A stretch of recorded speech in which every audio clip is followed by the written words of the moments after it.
제가 광고 대행사를 운영하다 보니까 관리하는 병원 블로그 중에서 월 매출이 1억이 넘는 곳이 정말 많습니다. 다른 매체는 전혀 활용하지 않고 블로그 마케팅만 진행한 결과들인데요. 오늘은 블로그 마케팅을 어떻게 활용해야 더 큰 효과를 볼 수 있는지 전체적인 흐름을 상세하게 말씀드리려고 합니다. 영상에서 나오는 전체적인 흐름만 이해할 수 있어도 고객 문의를 최소 2배에서 3배 이상은 더 받으실 수 있을 거라고 확신합니다. 첫 번째는 키워드 기획인데요. 키워드는 우리가 네이버 검색창에 검색하는 단어를 의미합니다. 가령 대전에 살고 있는데 정형외과를 찾는 분들은 대전 정형외과를 검색할 수 있겠죠. 그런데 키워드를 선정할 때는 월간 검색 수가 50에서 500 정도 사이로 노출하는 것을 목표로 하셨으면 좋겠습니다. 네이버 검색 광고에 들어가시면 키워드 도구라는 항목에 PC와 모바일의 키워드 검색량을 확인하실 수 있고, 아니면 키워드 인사이트와 같은 프로그램을 사용하셔도 검색량을 체크하실 수 있습니다. 제가 검색량을 50에서 500 정도로 추천드리는 이유가 블로그를 처음 만들었다면 블로그 레벨이 굉장히 낮기 때문에 경쟁도가 조금이라도 낮은 키워드부터 하나씩 선정해 나가는 것이 훨씬 더 효율적인 전략이 됩니다. 너무 경쟁이 센 키워드는 노출이 안 될 수도 있고 상위 노출이 빨리 떨어질 수도 있기 때문에 그렇게 좋지 않을 수 있다는 것이죠. 예를 들어서 여러분의 블로그가 최적화 계정이 아니라면 대전 정형외과 같은 키워드는 처음에는 노출이 거의 불가능할 수밖에 없어요. 그래서 여러분의 사업장이 대전 서구에 있다면 대전 서구 정형외과, 대전 탐방동 정형외과, 이런 세부 키워드부터 하나씩 잡아야 상위 노출도 더 오래 유지될 수 있다는 거죠. 그 다음에는 상위 노출을 해야 되는데 여기서는 정말 핵심적인 부분만 얘기하고 넘어가겠습니다. 일단 여러분의 사업장이 대전 서구에 있는 정형외과라고 가정을 하고, 그러면 대전 서구 정형외과를 블로그 제목 제일 왼쪽에 붙여주시면 되고, 현재 상위 노출되어 있는 1, 2등의 블로그에 들어가셔서 해당 키워드가 몇 번 정도 노출되어 있는지 체크하시면 됩니다. 1등이 7번, 2등이 6번이다. 그러면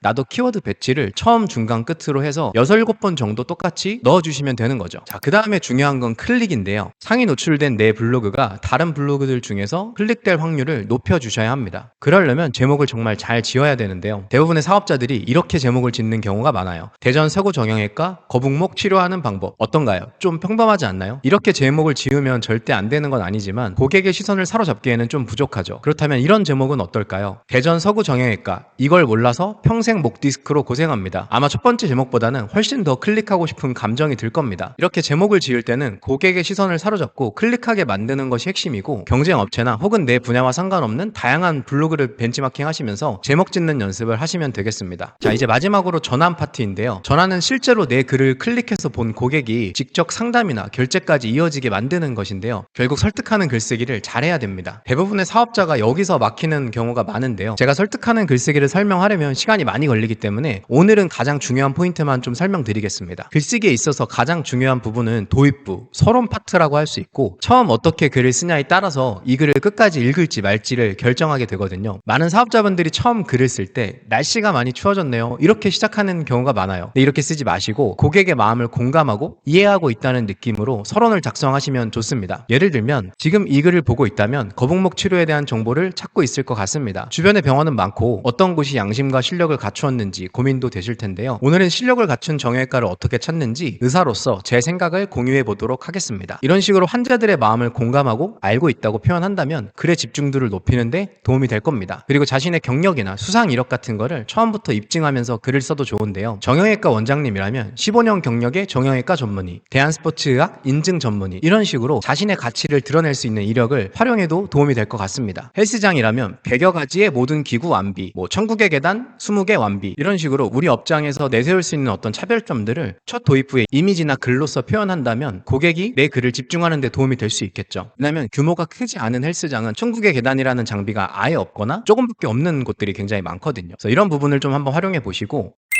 오늘 내용을 전체적으로 정리해보자면 키워드를 선정할 때는 대표 키워드보다는 조회수 50에서 500 정도의 세부 키워드부터 선정해야 된다고 말씀을 드렸습니다. 그리고 상위 노출을 잘 시키고 상위 노출된 내 블로그가 다른 블로그 제목보다 더 눈에 띄고 클릭하고 싶게 만들어야 한다고 얘기 드렸고요. 마지막 전환 파트에서는 도입부에 공감하는 글이나 나의 경력이나 수상 이력을 강조하면서 글을 끝까지 읽게 만들 수 있도록 하는 것이 핵심이라고 전달을 드렸습니다. 그리고 글쓰기 같은 경우에는 잘 써진 글을 벤치마킹 하셔서 글의 흐름이나 셀링 포인트를 활용하는 연습들을 굉장히 많이 하셔야 돼요. 그러려면 내 분야와 관련된 잘 썼다고 생각되는 블로그 글들을 많이 보고 많이 써보는 것만이 여러분이 설득하는 글쓰기를 하는 데 있어서 큰 도움이 될 거라고 생각합니다. 제가 전해드린 내용을 블로그에 잘 적용하셔서 매출을 올리시는데 큰 도움이 되었으면 좋겠고요. 이 영상이 여러분들께 조금이라도 영감이 되었다면 응원의 댓글 한 번씩 남겨주시면 정말 감사하겠습니다. 그럼 오늘 영상은 여기서 마치도록 하고 앞으로도 제가 유료급의 정보를 가지고 다시 찾아뵐 수 있도록 하겠습니다.